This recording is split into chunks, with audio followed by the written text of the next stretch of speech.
BJP के राष्ट्रीय प्रवक्ता और सांसद संबित पात्रा ने कांग्रेस पर सेना का मनोबल तोड़ने का आरोप लगाया है। राहुल गांधी पाकिस्तान की भाषा लगातार बोल रहे हैं। कर रहा है।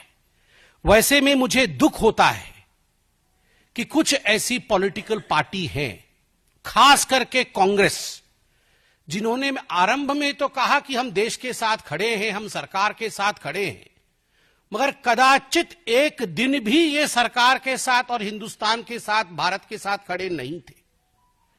प्रथम दिन से ही, डे वन से राहुल गांधी, जयराम रमेश और तमाम उनके लोग, रॉबर्ट वाड्रा से शुरू करके तमाम कांग्रेस पार्टी के नेतृत्व ने भारत के सेना, भारत के शौर्य पर सवाल उठाया है। और यह सबूत गैंग खुश नहीं है। भारत ने जो किया है उस पर यह सबूत गैंग खुश नहीं है। कल तो मुझे बड़ा दुख लगा और आश्चर्य भी लगा। आप सोच के देखिए, जयराम रमेश जो कि दाहिने हाथ है गांधी परिवार के, उनका बयान आता है और उनके बयान में कहा जाता है कि यहां आतंकवादी घूम रहे हैं और वहां जो है सांसद घूम रहे हैं। एक ही सांस में आपने आतंकवादियों को सांसदों के साथ समान कर दिया। अरे आप ये तो सोचिए कि जो सांसद घूम रहे हैं, जो सांसद बाहर डेलीगेशन में गए, वो घूमने नहीं गए, वो भारत के पक्ष को मजबूती से विश्व के दरबार में रखने गए। और उसमें आपके भी सांसद हैं, नाम हर कोई जानता है, आपके भी सांसद हैं जो अच्छे तरीके से देश के विषय को विश्व के पटल पे रख रहे हैं। और राहुल गांधी और उनके लोग कह रहे हैं कि आतंकवादी घूम रहे हैं और सांसद घूम रहे हैं। वो दिन भी था जब आतंकवादियों को पीएमओ बुलाया जाता था। तत्कालीन प्रधानमंत्री सोनिया जी के कहने पर आतंकवादियों को अपने घर, अपने निवास और अपने ऑफिस पे बुलाते थे। उनका सत्कार होता था, उन्हें तोहफा दिया जाता था। वह दिन भी हमें याद करना चाहिए जब सोनिया जी रोती थी आतंकवादियों के मृत शरीर को देखे, मृत देह को देखकर वो रोती थी। उनको कंट्रोल नहीं होता था कि क्यों ये आतंकवादी बाटला हाउस एनकाउंटर में मारा गया। वह दिन भी थे जब 26/11 के बाद राहुल गांधी पार्टी करते थे, बड़ी बड़ी पार्टियां मनाते थे। वो लोग आज कह रहे हैं कि आतंकवादी घूम रहे हैं और सांसद घूम रहे हैं। और मुझे तो दुख होता है कि राहुल गांधी, रेवंत रेड्डी और रमेश जी सभी पूछ रहे हैं, बताओ कितने जहाज गिर गए हिंदुस्तान के। ये डे वन से पूछ रहे हैं, बताओ कितने जहाज गिर गए हिंदुस्तान के। ये कोई सवाल है? आपको समझ नहीं है?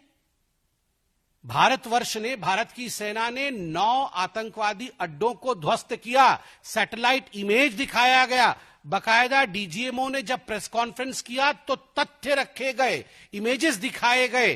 देन एंड नाउ, पहले कैसे था ये मरकज, अब क्या हुआ है, ये सारी तस्वीरें दिखाई गई।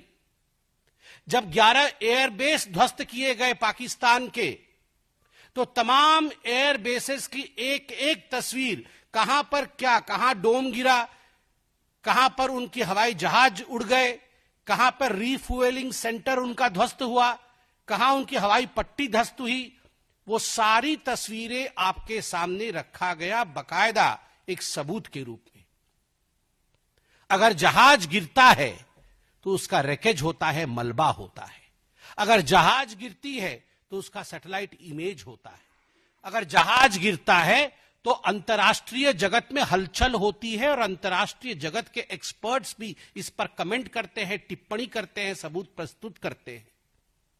मगर ऐसा नहीं हुआ। उल्टा मैं तो पीएम शहबाज शरीफ, पाकिस्तान के पीएम हैं, उन्होंने क्या कहा है मैं पढ़ देता हूं।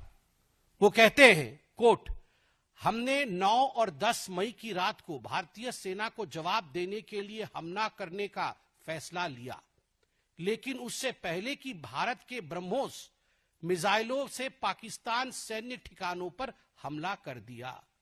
हमने 9-10 मई की रात को भारतीय सेना के जवाब के लिए हमला करने का फैसला लिया था, लेकिन उससे पहले ही भारत के ब्रह्मोस मिसाइलों ने पाकिस्तान के सैन्य ठिकानों पर हमला कर दिया। इससे पहले नूर खान एयरबेस के विषय में भी पीएम शहबाज शरीफ ने कहा था कि उसे भी ध्वस्त कर दिया गया था। अरे राहुल गांधी, आप हमसे क्या रिपोर्ट कार्ड मांग रहे हैं, हमसे क्या सबूत मांग रहे हैं? आपके यार, आपके दिलदार, आपको चाहने वाले और आप उनको चाहने वाले, आपके शहबाज शरीफ खुद आपसे बोल रहे हैं। ये शहबाज शरीफ और राहुल गांधी फोन पे बात नहीं करते हैं क्या? करते तो होंगे ही। तो शहबाज जी से राहुल जी को बता दीजिए फोन करके कि ये आपका ही बयान है।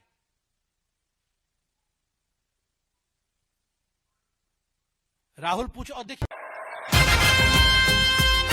लाएंगे अखिलेश इस बार पीढ़ी सरकार, लाएंगे अखिलेश इस बार पीढ़ी सरकार। हमारे माननीय राष्ट्रीय अध्यक्ष जी को, विचारों को, समाजवादी पार्टी को विचार को मानते हुए हमारे पार्टी में आए और माननीय राष्ट्रीय अध्यक्ष जी को, विचारधारा को और उनका सारे आंदोलन को देखते हुए जुटे। और मैं सभी को आह्वान करता हूं कि समाजवादी पार्टी में सदस्यता ग्रहण करके मजबूत करें। जय समाजवाद, जय अखिलेश।